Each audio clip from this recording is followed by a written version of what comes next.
পশ্চিমবঙ্গে বাস করছি, কিন্তু একটা অদ্ভুত একটা বাতাবরণ সৃষ্টি করার চেষ্টা চলছে। টিপু সুলতান মসজিদের ইমাম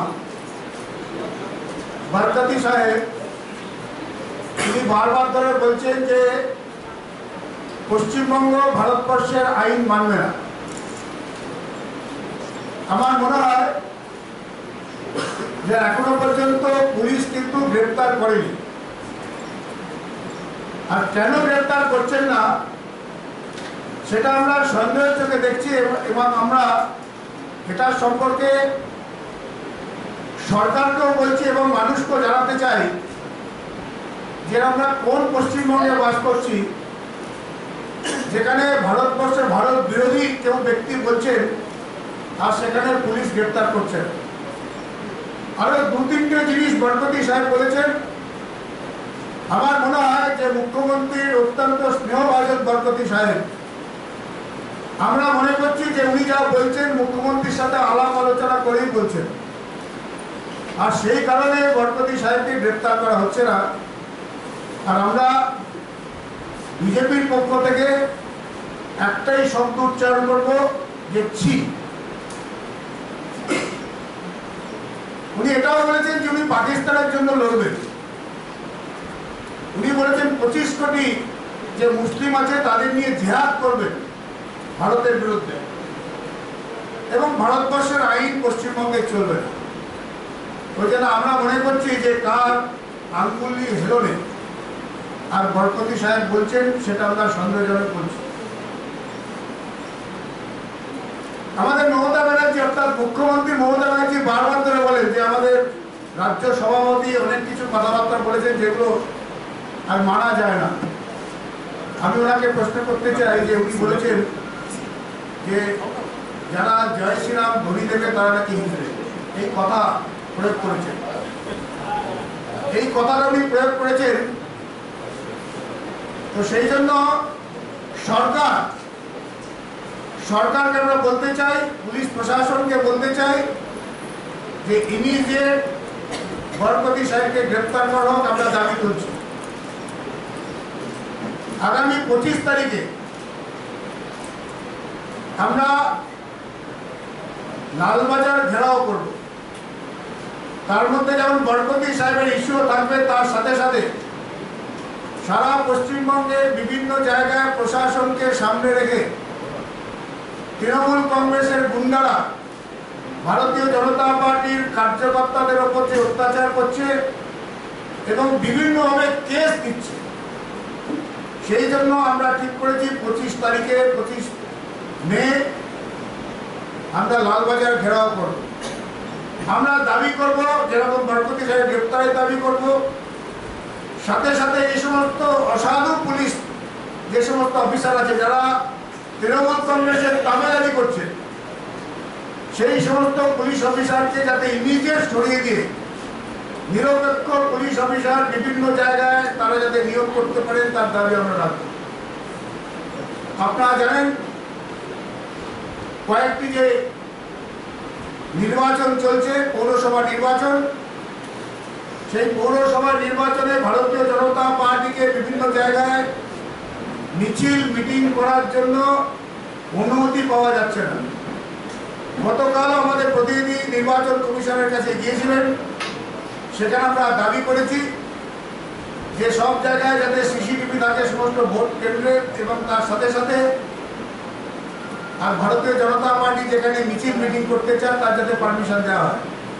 কিন্তু এখনো পর্যন্ত বিশেষ করে রায়গঞ্জে, যেখানে আপনারা জানেন যে মেদিনীপুরে তৃণমূল কংগ্রেসের সভাপতি, অলিখিত সভাপতি ভারতী ঘোষ, তাকে সেখানে পাঠানো হয়েছে পুলিশ অবজারভার হিসেবে, আর তিনি বিভিন্ন গুন্ডা বাহিনীকে ভারতীয় জনতা পার্টির প্রার্থীদের বাড়িতে লেলিয়ে দিচ্ছে, যাতে সেই বাড়িতে অত্যাচার করা হয়, তাদের ভয় দেখানো হয়, তাদের বিভিন্ন কেস দেওয়া হয়, বিভিন্ন কর্মীদের বিভিন্ন জায়গায় যাতে কেস দেওয়া হয় তার জন্য তিনি করছেন। তো সেটাও আমরা ভারতীয় জনতা পার্টির পক্ষ থেকে প্রতিবাদ জানাচ্ছি এবং প্রশাসনকে আমরা বলছি যে নিরপেক্ষভাবে সমস্ত রাজনৈতিক দলকে সমান চোখে যাতে দেখে তার জন্য চেষ্টা করার জন্য। এই কয়েকটি বিষয় আমার ছিল। আমার পাশে লোকে আর কয়েকদিন আগে আপনারা জানেন যে তৃণমূল কংগ্রেসের পার্টি অফিসের কাছে যে একটা বোম বিস্ফোরণ হয় এবং সেখানে বোম তৈরি হচ্ছিল, বিভিন্ন অস্ত্রশস্ত্র তৈরি হচ্ছিল, সেই বিষয়ে উনি বলবেন। আপনার যদি কিছু প্রশ্ন থাকে তো আপনারা করতে পারেন।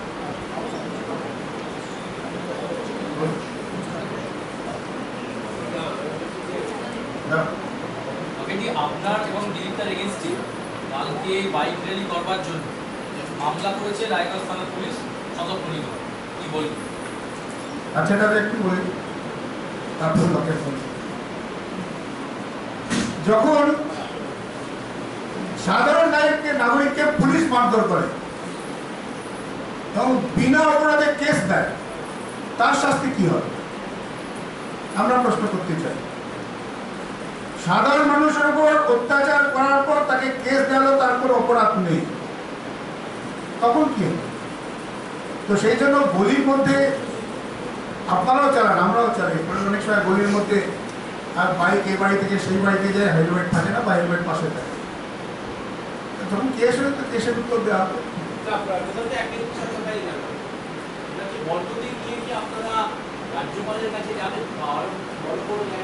আমরা বরপতি সাহেবের পুরো ভিডিও সমস্ত কিছু কেন্দ্রে পাঠিয়েছি, স্বরাষ্ট্র মন্ত্রকের কাছে আমরা পাঠিয়েছি, আমরা বিজেপির কেন্দ্রীয় কার্যালয়তে অমিত শাহজির অফিসেও পাঠিয়েছি এবং আমরা বলেছি যে ইমিডিয়েট ব্যবস্থা গ্রহণ করার জন্য, অন্য কোনো আইনের মাধ্যমে তাকে গ্রেপ্তার করার জন্য। কারণ যারা ভারত বিরোধিতা করছে তাদের ভারতবর্ষে তাদের কোনো অধিকার নেই। ভারতীয় জনতা পার্টি মনে করে যারা ভারত বিরোধিতা করবে সে যে স্তরে হোক, তার জন্ম যে স্তরে হোক, যার পূর্বপুরুষ যেখানেই থাকবে না, তার ভারতবর্ষে থাকার অধিকার নেই। ভারতীয় জনতা পার্টি বরপতি সাহেবকে ভারতবর্ষ থেকে আজ তাড়িয়ে দেওয়ার পক্ষে। আমি বলতে চাই আমরা আন্দোলন করবো যাতে বরপতি সাহেব পশ্চিমবঙ্গের ভারতবর্ষ থেকে বিতাড়িত হোক।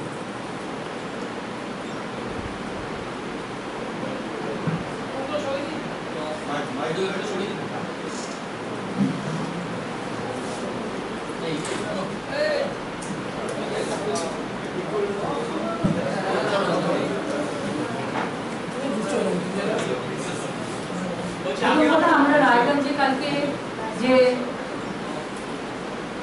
বাইক চালানো হয়েছে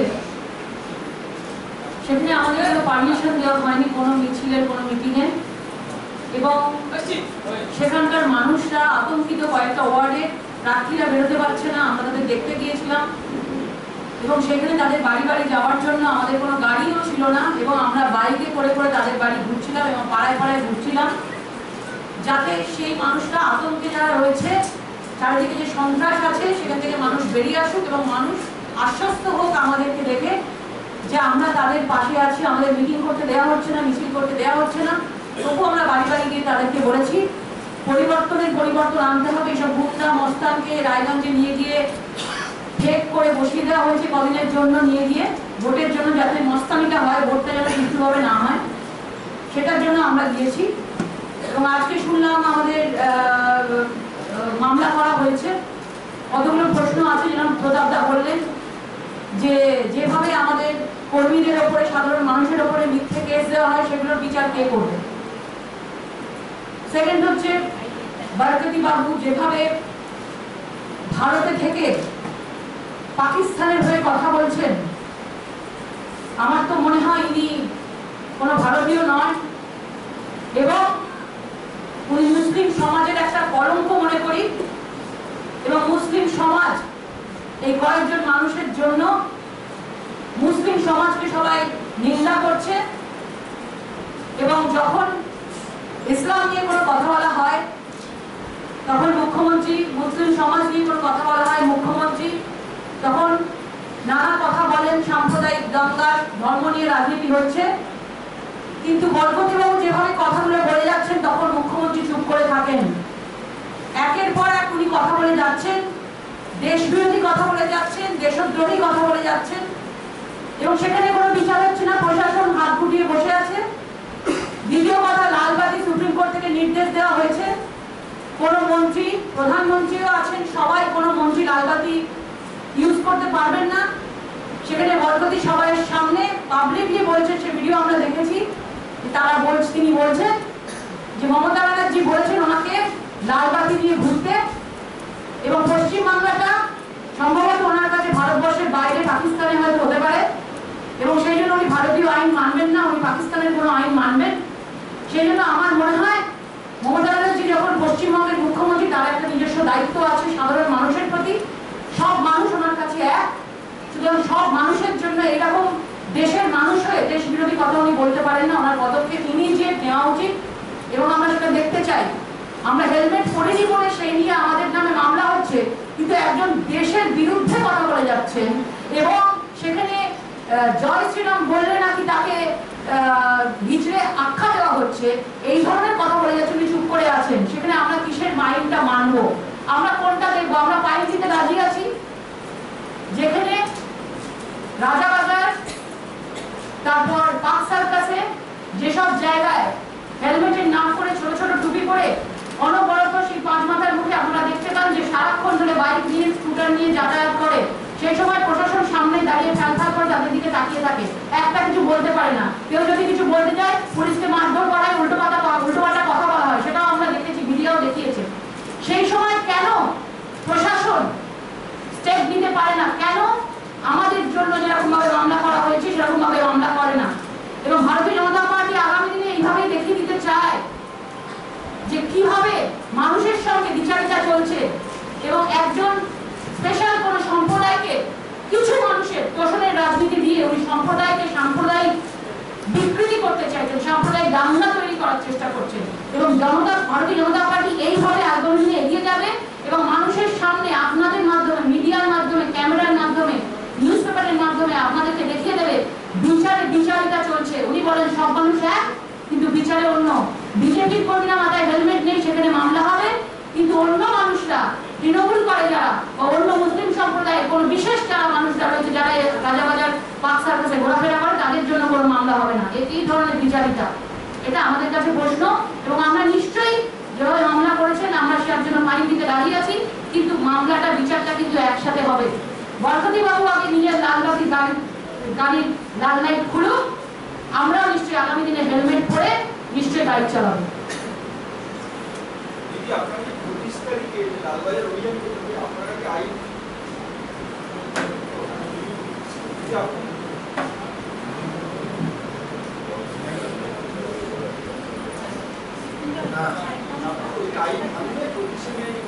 পঁচিশে মেতে মাননীয় কৈলাসজি, আমাদের সর্বভারতীয় সাধারণ সম্পাদক, এবং তার সাথে আরও কিছু কেন্দ্রীয় নেতৃত্ব এই লালবাজার ঘেরাও অভিযানে নেতৃত্ব দেবেন। স্বাভাবিকভাবে আমাদের রাজ্য থেকে কেন্দ্রের সম্পাদক রাহুল সিনহাও থাকবেন, মাননীয় রাজ্য সভাপতি দিলীপ ঘোষও থাকবেন, আমরা সবাই থাকব।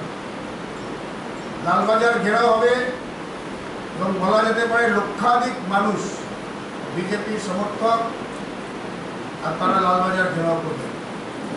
আমাদের দাবি যেরকম বরকতিকে গ্রেপ্তার করা হোক, তার সাথে সাথে অসাধু পুলিশ যারা আছে তাদের বিরুদ্ধে, এবং যে সমস্ত ভারতীয় জনতা পার্টি কার্যকর্তাদের উপর অত্যাচার করছে প্রশাসন, সেই তাবেদারি পুলিশ প্রশাসনের বিরুদ্ধে ভারতীয় জনতা পার্টির লালবাজার অভিযান। কারণ প্রশ্ন আছে?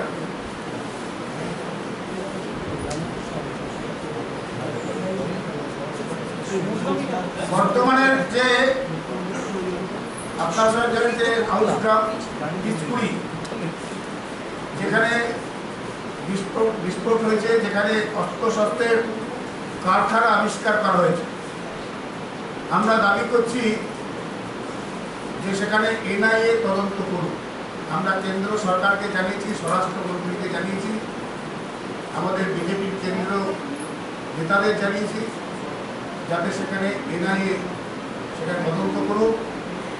এবং যারা করছেন, আপাতত দৃষ্টিতে দেখা যাচ্ছে যে তৃণমূল কংগ্রেসের সেখানকার কিছু সমর্থক বা নেতা, তারা এই অস্ত্র কারখানার সাথে যুক্ত। সেই জন্য আমাদের দাবি ইমিডিয়েট তাদেরকে গ্রেপ্তার করা হোক, এবং কেন্দ্রের কাছেও আমরা দাবি করেছি, আমরা বলেছি, আমরা সুপারিশ করেছি যে এনআইএ বিষয়ে তদন্ত করে তাদেরকে উপযুক্ত শাস্তি দেওয়া হবে।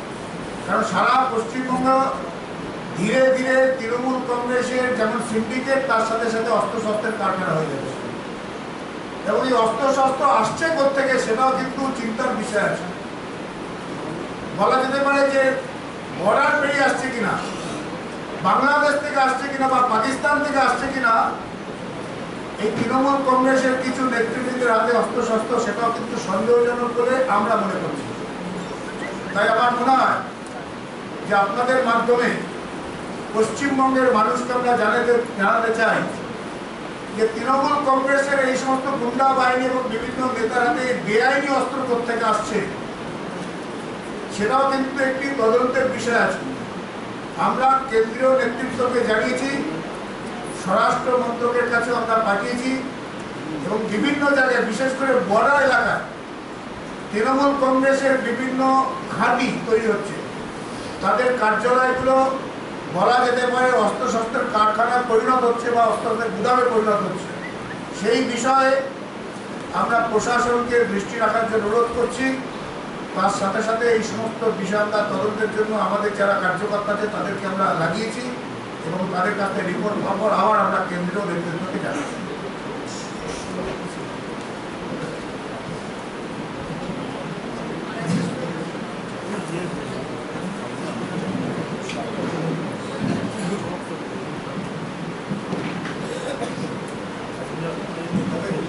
যেদিন আমরা গেছিলাম বর্ধমান, অনেক সাংবাদিক ছিলেন, আমাদের কাছে কিছু ভিডিও এসছে,